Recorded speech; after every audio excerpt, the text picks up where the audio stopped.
I wanted to make this channel when Cash Grennan story happened, and that everyone in the true crime community really was suspicious of Monica and looking at Monica, everything Monica did. And summer happened so fast that as soon as it happened, everyone just dropped looking at Monica and went straight to Candace. It totally really reinforced why I felt the need to make a video and YouTube channel. Unfortunately, I am just one of those people that didn't have the easiest life.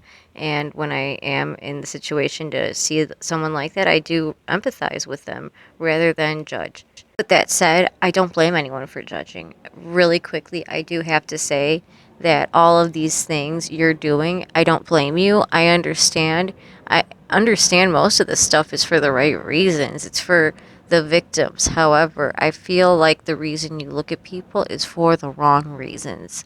And I'm sure there's other people in the true crime community that feels that way.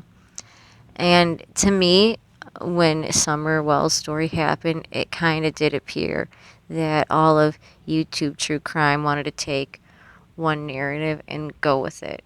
It was a little bit frustrating for people like me who did want to explore other things. Not that I don't think that anything could have happened, of course. It's just the fact is, I don't want to say that somebody's past means what they did or what happened around them means they're guilty of it. So when it comes to Candace and Don, I'll be honest, Don always came across to me like he's got Candace on his shit list. What I mean by that is when she first decided to speak up, it was like he was saying things that I feel he would know would get her a lot of hate online. For example, she said something about the haircut, and then he said something that sounded like the exact opposite. With that said, I will also say just because somebody is not a good person does not mean they are a fake Christian. I do not mean to sound horrible and mean about Christians. I am a Christian, but I will also say that there are bad Christians out there. They think they are good people, they are bad. But they are Christians, like they believe they are Christian. It's not an act to them. They truly believe they are better than other people or that they are forgiven now. Donald Wells comes across to me as somebody with a dual diagnosis. That's somebody who's mentally ill with an addiction. I think he's an alcoholic, and I think he's been going on alcoholic rants. I think he is not the most educated person. I don't think Candace is the most educated person, and I do think they are a lot like many people below the poverty line. What's also not fair is the fact that addiction is so rampant, and even if they were addicts continuously to this day, it doesn't mean they're bad people, and no one should say that. There's tons of speculation and a lot of things being said.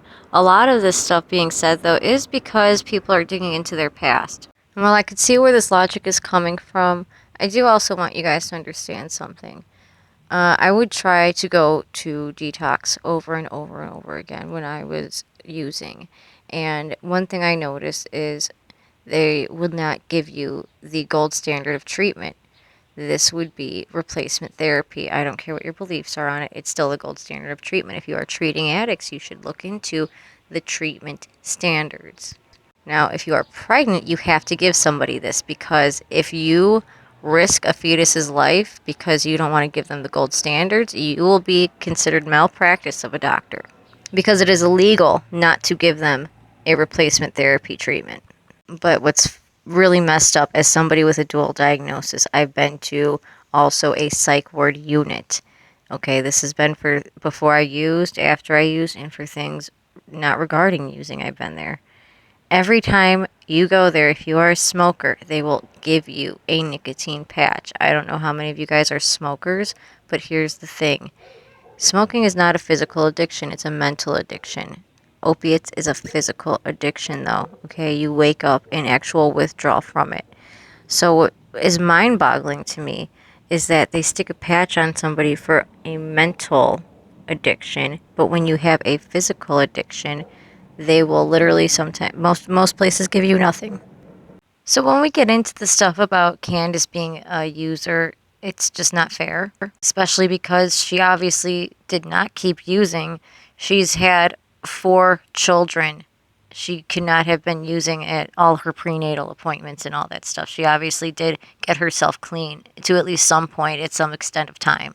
So yeah, I am here because I have a lot of things that I want to say. I feel like I have a strong moral fiber when it comes to how I do look at people and when I do judge them upon. So please understand that I am coming from a place where it's probably very different from somebody who has never been in the position of a user or a homeless person or somebody below the poverty line. So please just understand and bear with me here that I'm not trying to tell you you're wrong or anything. I'm just trying to open up your mind to what that could look like sometimes and how it could be misconstrued by other people.